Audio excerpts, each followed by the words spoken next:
नमस्कार दोस्तों, कैसे हैं आप। आज एक सवाल है। वो जो सवाल है वो ये है कि टॉक्सिक रिलेशनशिप रियलाइज होने के बाद भी, रिकॉग्नाइज होने के बाद भी क्यों इंसान उस रिलेशनशिप से बाहर नहीं निकल आता या नहीं निकल पाता। तो इसका आंसर बहुत सिंपल है। ऐसे आप समझें कि आप किसी बस में बैठ गए हैं और वो बस किसी ऐसे शहर या गांव जा रही है जहां आपको नहीं जाना है, लेकिन आप गलती से बैठ गए हो। और बस में बैठने के बाद कुछ देर आगे चलने के बाद जब आपके पास कंडक्टर आता है और वो पूछता है कि कौन से शहर जाना है, कहाँ का टिकट काटूं, तो आप उसको बताते हो इस शहर जाना है, और वो कहता है कि ये गाड़ी तो इस शहर नहीं जाएगी। तो आप क्या करोगे? आप उस बस से उतर जाओगे या ये कहोगे कि नहीं, मुझे इसी बस में बैठना है, तो आप मुझे जहाँ चाहते हो वहाँ ले चलो, या जहाँ ये बस जा रही है वहाँ ले चलो। क्या ऐसा हुआ करता है? आप यही कहोगे कि जैसे ही आपको पता चलेगा कि ये बस उस जगह नहीं जा रही जहां आप जाना चाहते हो, तो आप तुरंत उतर जाओगे। क्यों उतर जाओगे आप? इतना आसान क्यों होता है? वैसे ही जब आप किसी रिलेशनशिप में हो, आपको मालूम है कि ये रिलेशनशिप वहां नहीं पहुंच पा रहा जहां आप चाहते थे, तो क्या करोगे? आप उस रिलेशनशिप से क्यों नहीं उतर जाते या निकल जाते? आप ये शायद सोच सकते हो कि बस और रिलेशनशिप में फ़र्क होता है। बस के साथ कोई इमोशनल अटैचमेंट नहीं होता है, इसीलिए बस को छोड़ना बहुत आसान होता है। लेकिन रिलेशनशिप में एक अटैचमेंट हो जाता है। तो यहाँ पे इंसान क्या करता है, रिलेशनशिप में रहने के बावजूद जब वो रियलाइज़ कर लेता है कि ये रिलेशनशिप उसकी तय मंजिल की तरफ आगे नहीं जा रहा, उसके बावजूद लोग एक उम्मीद बना के चलते हैं कि सब कुछ ठीक हो जाएगा, और वो खुद से ही झूठ बोलने लग जाते हैं।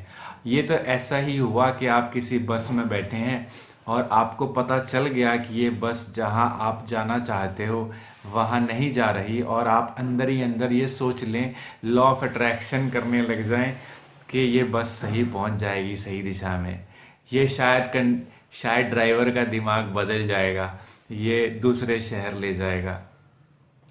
अब लॉ ऑफ अट्रैक्शन का जो मैंने जिक्र वो किया, वो इसलिए किया क्योंकि लोग इसको एक जादू समझते हैं। ये जादू नहीं है, ये एक साइकोलॉजिकल तरीका है जिससे आप अपने दिमाग को कॉन्फिडेंट महसूस करवा सकते हैं कि आप ये पा सकते हैं। लेकिन ऐसा थोड़े होता है, सब कुछ थोड़े पा सकते हैं, सब कुछ आपके कंट्रोल में थोड़े होता। आप उन्हीं चीज़ों पे तो काबू पा सकते हैं जो पूरी तरीके से आपके कंट्रोल में है। अब रिलेशनशिप जो होता है वो टीम वर्क होता है, वो दूसरे इंसान के पास होता है। वो आप, दूसरा इंसान नहीं चाहता तो नहीं चाहता, आपको उसकी रिस्पेक्ट करनी पड़ेगी, उसके डिसीजन की।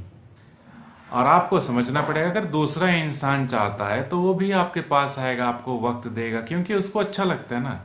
अगर किसी को आपके साथ अच्छा ही नहीं लगता या किसी वजह से वो आपसे दूर भागता है, तो आप या तो उस चीज़ को बात नहीं कर रहे हो उस चीज़ पे, या आप बात कर रहे हो तो दूसरा नहीं बात कर रहा है। क्यों नहीं बात कर रहे हैं? क्योंकि उनके इंटेंशंस डिफरेंट हो सकते हैं, उनकी उनकी सोच अलग हो सकती है, बहुत कुछ अलग हो सकता है। लेकिन बातचीत करने से ही तो पता चलेगा ना कि क्या है और कैसे फिक्स किया जाए। लेकिन कुछ लोगों को शुरू से ही क्लियर होता है कि हमें तो सिर्फ टाइम पास ही करना है। जिस व्यक्ति को शुरू से ही पता हो कि टाइम पास ही करना है, उसके साथ तो क्या ही क्लियर कर लोगे आप, क्योंकि उसको तो जो चाहिए था उसने तो वो ले लिया। उसे टाइम पास करना था या आपसे किसी किस्म का प्लेजर चाहिए था, वो मिल गया होगा उसको। तो मेरे कहने का मतलब ये है कि अपने आप को धोखा देना बंद करिए। आप किसी की सोच नहीं बदल सकते, इंसान अपनी सोच ही बदल सकता है। हाँ, आप दूसरे को दिशा दिखा सकते हैं, वो भी तब जब वो चाहता हो। तो मॉरल ऑफ द स्टोरी ये है कि आप बजाय कि गलत इंसान के साथ सारी ज़िंदगी बर्बाद करें, इससे अच्छा है कि आप ये समझें कि ये रिश्ता कुछ नहीं है, इसमें सिर्फ समय की बर्बादी है, और जितना हो सके इस रिश्ते से जल्दी निकलने की कोशिश करें। कुछ पूछना होगा तो पूछ सकते हैं आप। Thank you.